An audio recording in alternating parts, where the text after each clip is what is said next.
Hello बच्चों, कैसे हो आप सभी लोग। आई होप आप सब लोग बहुत अच्छे होंगे और अपनी हेल्थ का भी बहुत अच्छे से ध्यान रख रहे होंगे। मैं हूं डॉक्टर सुरेश कुमार यादव और आज हम लोग डिस्कस करने जा रहे हैं क्लास 7 चैप्टर नंबर 2, जिसका नाम है न्यूट्रिशन इन एनिमल्स। क्योंकि चैप्टर आप पूरा पढ़ चुके हैं तो आज हम लोग डिस्कस करने जा रहे हैं अबाउट इट्स कीवर्ड। ओके, तो ये सारे वर्ड्स आपको पता होने चाहिए। अगर चैप्टर आपने अच्छे से पढ़ा है तो ये सारे के सारे वर्ड्स आपको पहले से ही पता होंगे, राइट। तो सबसे पहली बात करते हैं एब्जॉर्प्शन। तो आखिर एब्जॉर्प्शन होता क्या है। तो देखिए बच्चों, जब डाइजेशन हुआ, डाइजेशन में जो कॉम्प्लेक्स फूड सब्सटेंस था उसको सिंपलर फॉर्म में तोड़ा गया और जब ये सिंपल फॉर्म में कन्वर्ट हो गया तो वही सिंपलर फॉर्म बॉडी एब्जॉर्ब करती है। तो उस प्रोसेस को बोलते हैं एब्जॉर्प्शन। और एब्जॉर्प्शन प्राइमरीली कहां पर होता है, स्मॉल इंटेस्टाइन में न्यूट्रिएंट्स का एब्जॉर्प्शन, और वाटर का एब्जॉर्प्शन होता है लार्ज इंटेस्टाइन में। तो absorption is basically the absorption of simpler food substances. Simpler means जो सिंपलेस्ट फॉर्म है, जैसे कार्बोहाइड्रेट को आपने किस में तोड़ दिया, ग्लूकोज में। प्रोटीन को किस में तोड़ दिया, अमीनो एसिड में। फैट को किस में तोड़ दिया, फैटी एसिड में। तो जो सिंपलेस्ट चीजें हैं उनको बॉडी एब्जॉर्ब करती है, तो इस प्रोसेस को बोलते हैं absorption. Okay, next is amino acid. जैसे मैंने अभी आपको एक सेकेंड पहले बताया था कि जो प्रोटीन्स है उनको आप जब डिग्रेड करते हैं, तोड़ते हैं, तो जो सिंपलेस्ट पार्ट होता है that is basically what, that is amino acid. That is basically amino acid. तो प्रोटीन का सबसे सिंपलेस्ट जो पार्ट है वो होता है amino acid. Next is amoeba. Amoeba क्या है, तो देखिए amoeba is a single cell organism. Single cell या जिसको हम लोग यूनिसेलुलर भी बोलते हैं, है ना। याद है सूडोपोडिया होता है, कोई भी शेप ले सकता है। सिंगल सेल्ड होने के बावजूद भी अमीबा वो सारी चीजें परफॉर्म करता है जो कि एक मल्टी सेलुलर ऑर्गेनिज्म परफॉर्म करता है। अमीबा यूजुअली कहां प्रेजेंट होता है, वाटर में प्रेजेंट होता है, ठीक है, एक्वेटिक है। Next is assimilation. तो देखिए एसिमिलेशन का मतलब क्या हो गया कि एब्जॉर्प्शन हुआ, जो न्यूट्रिएंट्स हैं उनका एब्जॉर्प्शन हुआ, तो उन एब्जॉर्ब न्यूट्रिएंट्स का कन्वर्जन होता है इनटू यूजफुल सब्सटेंस। मतलब मान लीजिए अमीनो एसिड हो गया, फैटी एसिड हो गया, ग्लूकोज हो गया, तो इन सबको कंबाइन करके बेसिकली बनता क्या, प्रोटोप्लाज्म बनता है, या आप ऐसे कह लीजिए न्यू सेल्स बनती हैं। तो जो ये प्रोसेस है जिससे कि न्यूट्रिएंट्स को मिलाकर यूजफुल चीजें बनाई जाती हैं, उस प्रोसेस को कहा जाता है assimilation. Next is bile. Bile juice, ठीक है। बाइल का सिंथेसिस कहां होता है, बाइल का सिंथेसिस होता है लीवर में, और ये स्टोर कहां होता है, गॉल ब्लैडर में, है ना, याद आया। और इसका फंक्शन क्या होता है, फंक्शन होता है इमल्सिफिकेशन ऑफ फैट। जो फैट के बड़े ड्रॉपलेट्स होते हैं उनको ये सिंपलर फॉर्म में तोड़ता है, उसके बाद फैट का जो है वो डाइजेशन प्रोसेस शुरू होता है। Next is buccal cavity. इसका एक और नाम भी है जिसको कि हम लोग बोलते हैं oral cavity, mouth cavity, right. तो बक्कल कैविटी होता है जिसको ओरल कैविटी या माउथ कैविटी भी कहते हैं, ठीक है। जो आप खाना चबाते हैं बहुत देर तक, टीथ की हेल्प से, और टंग उसको इधर उधर शिफ्ट करता है, लेकिन वो सारी चीजें कहां रही हैं, सारी की सारी चीजें बक्कल कैविटी में ही परफॉर्म हो रही हैं। Next is canine. Canine, incisors और कैनाइन। तो देखिए कैनाइन जो टीथ होते हैं वो क्या, किस चीज के लिए काम आते हैं, वो होते हैं टीयरिंग के लिए, है ना। जो पॉइंटेड दांत होता है, जो एकदम नुकीला होता है, जो टीयरिंग के लिए काम आता है। फ्लेश जो आप जहां से चबाते हैं, मुर्गा जहां से आप नोचते हैं, ठीक है, तो वो होता है कैनाइन टीथ। चलिए मान लीजिए आप, बहुत लोग कहेंगे कि हम मुर्गा नहीं खाते, तो कोई बात नहीं, आपने कैट देखे होंगे, डॉग्स देखे होंगे, जो उनके ज्यादा लंबे दांत होते हैं वही होते हैं कैनाइन, ठीक है। तो ये जो कैनाइन टीथ होते हैं बेसिकली ये टीयरिंग के लिए यूज किए जाते हैं। ह्यूमंस में कितने कैनाइन होते हैं, ह्यूमंस में टोटल 4 कैनाइन्स होते हैं, 2 ऊपर वाले जॉ में और 2 नीचे वाले जॉ में। नेक्स्ट बात करते हैं सेलुलोज की। तो जो सेलुलोज होता है ये क्या होता है, जितना हम लोग लीफी वेजिटेबल कंज्यूम करते हैं, तो आपको पहले ही पता है कि जो ग्रास है उसका या प्लांट सेल का बेसिकली इंपॉर्टेंट कंस्टिट्यूएंट होता है सेल्यूलोज, क्योंकि जो सेल वॉल है वो प्लांट सेल्स में ही प्रेजेंट है। और मजेदार बात क्या है कि हम लोग सेलुलोज को डाइजेस्ट ही नहीं कर सकते क्योंकि हमारे बॉडी में सेलुलेज नाम का एंजाइम नहीं है। फिर दूसरा सवाल आता है कि जो चीज डाइजेस्ट ही नहीं कर पा रहे तो उसको कंज्यूम क्यों करना, है ना। सोचने वाली बात है भाई, कंज्यूम इसलिए करते हैं ताकि वो रफेज का काम करे, फाइबर का काम करे, ताकि जो पेरिस्टाल्टिक मूवमेंट हो जिससे कि फूड जो है वो आसानी से आगे की तरफ मूव कर पाए। Next is digestion. इतनी बार हम लोगों ने डाइजेशन पढ़ ही लिया है। तो डाइजेशन होता क्या है? Digestion is a process in which complex food substance is broken down into simpler form। थोड़ा और सही कर दें तो digestion is a catabolic process. Catabolic याद है ना, दो टाइप के मेटाबॉलिक प्रोसेस होते हैं, एक एनाबॉलिक एक कैटाबॉलिक। तो ये कैटाबॉलिक प्रोसेस है in which complex food substance is broken down into simpler form, right. तो इस प्रोसेस को हम लोग क्या बोलते हैं? इस प्रोसेस को बोलते हैं डाइजेशन। Next egestion. तो देखिए दो तरीके के इजेशन है, एक तो डाइजेशन पढ़ ही लिया आपने, एक होता है इंजेशन और होता है एक इजेशन। तो इजेशन का मतलब क्या हुआ? मतलब हुआ कि जो भी अनडाइजेस्टेड फूड है उसको जब आप बॉडी से रिमूव करते हैं तो उस प्रोसेस को बोलते हैं egestion. The removal of undigested food from the body is known as egestion. Next fatty acid. तो फैटी एसिड जैसे कि जो फैट है ना, फैट। तो जो भी आप ऑयल घी ये सब कंज्यूम करते हैं बेसिकली दीज आर फैट्स। तो आफ्टर डाइजेशन फैट्स को उनके सिंपलर फॉर्म में तोड़ा जाता है और सिंपलर फॉर्म आखिर होता क्या है फैट्स का? That is fatty acid. मैंने अभी थोड़ी देर पहले बताया था कि ग्लूकोज को कार्बोहाइड्रेट को ग्लूकोज में, प्रोटीन को अमीनो एसिड में, वैसे ही फैट्स को फैटी एसिड में डिग्रेड किया जाता है by the process of digestion. Next food vacuole. तो सबसे पहले फूड वैक्यूल होगा कहां? तो फूड वैक्यूल प्रेजेंट होता है अमीबा में, है ना। फूड वैक्यूल का काम क्या होगा? इसका वही काम है जो हमारी बॉडी में स्टमक का काम है। दूसरा सवाल, हमारी बॉडी में स्टमक का क्या काम है? ये फूड को डाइजेस्ट करता है। In the same way food vacuole of amoeba also digests the food particles that amoeba has engulfed। Amoeba ने जो भी खाना खाया है उसको डाइजेस्ट करने के लिए रिस्पॉन्सिबल कौन है? Food vacuole. Next is gall bladder. तो मैंने अभी आपको बताया ही था गॉल ब्लैडर। गॉल ब्लैडर की अगर बात करते हैं बच्चों, तो गॉल ब्लैडर आखिर है क्या? ये पाउच लाइक स्ट्रक्चर है जिसमें कि बाइल जूस जो है वो कलेक्ट होता है। बाइल का सिक्रीशन कहाँ होगा? बाइल का सिक्रीशन लीवर में होता है, लेकिन वो कलेक्ट कहाँ होता है? Gall bladder. आप लोगों ने बहुत बार सुना होगा गॉल ब्लैडर का ऑपरेशन हो गया लोगों का, है ना। तो जिनका भी गॉल ब्लैडर का ऑपरेशन हो जाता है उनको डॉक्टर क्या करते हैं?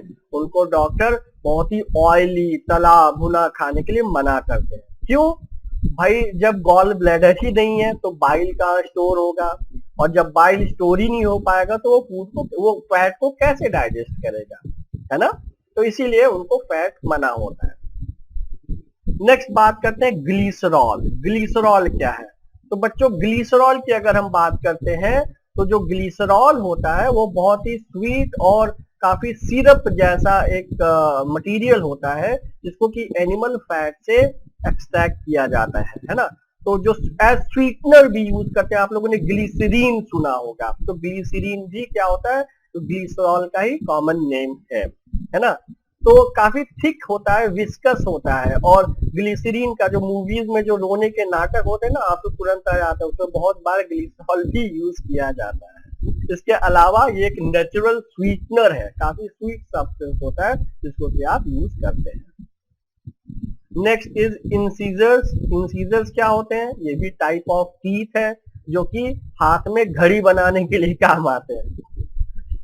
घड़ी मतलब समझते हैं? छोटे, अभी आप लोगों ने कभी तो किया होगा ना, आप तुम्हारे हाथ पे घड़ी बना दे और आग से आपने दांत से काट लिया तो वो मार्क बन जाता है, तो वो घड़ी इंसीजर से बनाते हैं। एनीवे, लाइटर नोट पर ये था। अगर सीरियस बात करें तो जो इंसीजर्स होते हैं, incisors are use for biting purposes. Biting purposes, cutting purposes. जब भी आप सेब खाते हैं आप कहाँ से बाइट करते हैं? आप सामने से ही तो बाइट करते हैं। तो जो फ्लैट टीथ होते हैं उनको आप बोलते हैं इंसीजर। ठीक है, तो ह्यूमंस में कितने इंसीजर्स हैं? टोटल 8 इंसीजर्स हैं, 4 ऊपर वाले जॉ में और 4 नीचे वाले जॉ में। इसके बाद बात करते हैं इंजेशन। तो इंजेशन देखिए बच्चों क्या होता है? Ingestion is the process of taking in food. The process of taking in food is known as ingestion. The process of taking in food is known as ingestion. ठीक है, इंजेशन क्या था? Removal of undigested food from the body is known as egestion, while process of taking in food is known as ingestion. बात करते हैं liver की। तो liver क्या है? Liver is basically a gland जो कि बहुत ही ज्यादा इंपॉर्टेंट है इन द डाइजेशन। ठीक है, मूवीज में आपने सुना होगा शराब पीने से लीवर खराब हो जाता है। क्यों? क्योंकि शराब जब आप पीते हैं तो लीवर को बहुत ज्यादा काम करना पड़ता है उसको डिटॉक्सिफाई करने के लिए, है ना।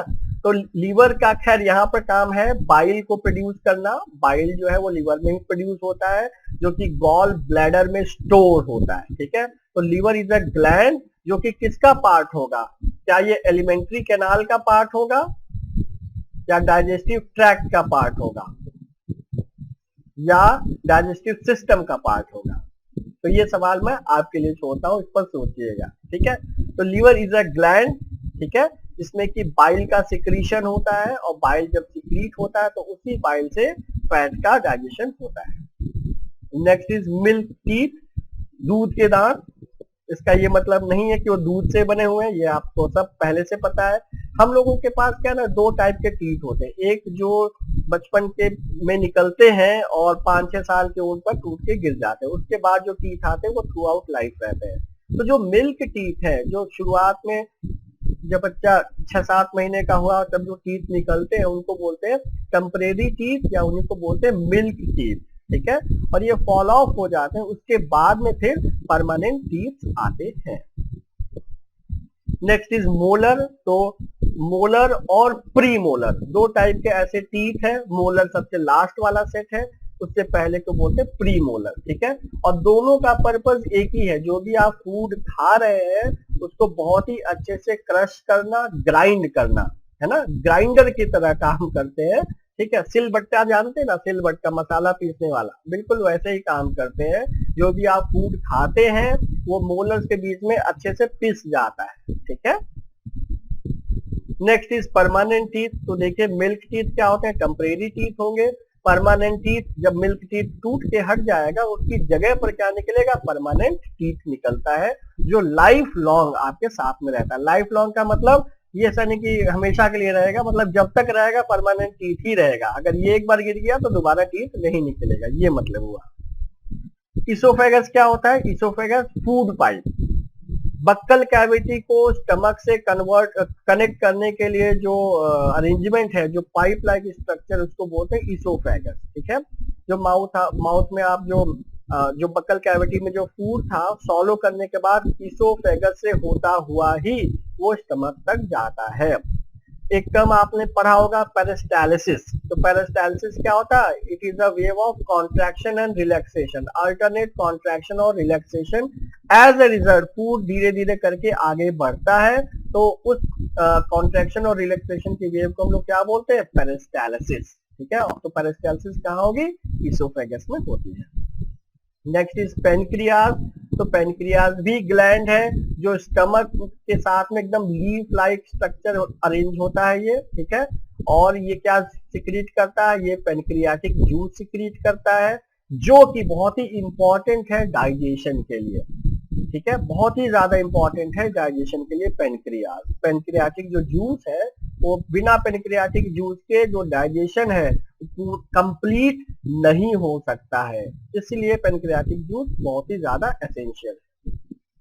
इसके बाद बात आती है प्री मोलर। तो मैंने कहा ना मोलर्स और उससे पहले होते प्री मोलर, तो दोनों का काम लगभग सेम ही है ना, दोनों का काम लगभग सेम ही है। तो दोनों मिलकर क्या करते हैं? फूड को बहुत ही अच्छे से ग्राइंड करते हैं ताकि वो अच्छे से मैश अप हो जाए, ताकि सॉलो होने में और डाइजेस्ट होने में आसानी हो।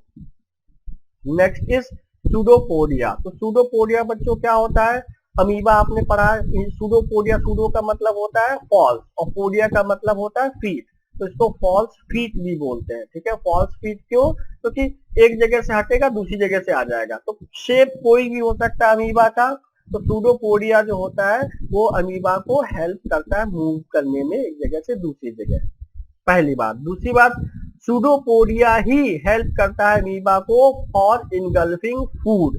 कोई फूड मिला उसको चारों तरफ से घेरने का काम भी कौन करता है, सूडोपोडिया ही करता है। ठीक है, तो सूडोपोडिया के डुअल नेचर हो गया, एक तो मूव करने में भी हेल्प करेगा और दूसरा खाना खाने में भी अमीबा की हेल्प करता है। Next is र्यूमन। र्यूमन तीनों वर्ड एक साथ लेके चलते हैं, र्यूमिनेंट और र्यूमिनेशन, तीनों वर्ड हमने इसीलिए साथ में लिखे।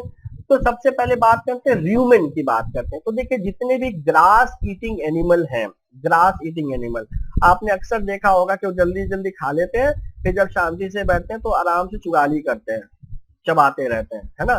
तो होता क्या है कि जब उनको खाना मिलता है तो वो जल्दी जल्दी जो है एक स्ट्रक्चर होता है। बेसिकली जो ग्रास ईटिंग एनिमल्स है ना, उनमें 4 सेगमेंट्स होते हैं। ठीक है, मेसम, एबोमेसम, र्यूमेन, कुछ याद है आपको, है ना। तो र्यूमेन वही है जिसमें कि खाना जल्दी जल्दी ग्रास ईटिंग एनिमल्स भर लेते हैं, तो उस स्ट्रक्चर को बोलते हैं र्यूमेन। और इसी के नाम से उनको कहा जाता है र्यूमिनेंट्स, र्यूमिनेंट्स, है ना।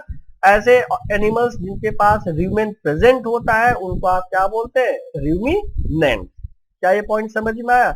और जिनके पास र्यूमेन है उन्हीं को तो आप र्यूमिनेंट कहेंगे। ठीक है, अब होता क्या है कि भाई जल्दी जल्दी उसने खाना खाया, ठीक है, खाना स्टमक में नहीं जाएगा सीधे, पहले किस में जाएगा, र्यूमेन में जाएगा।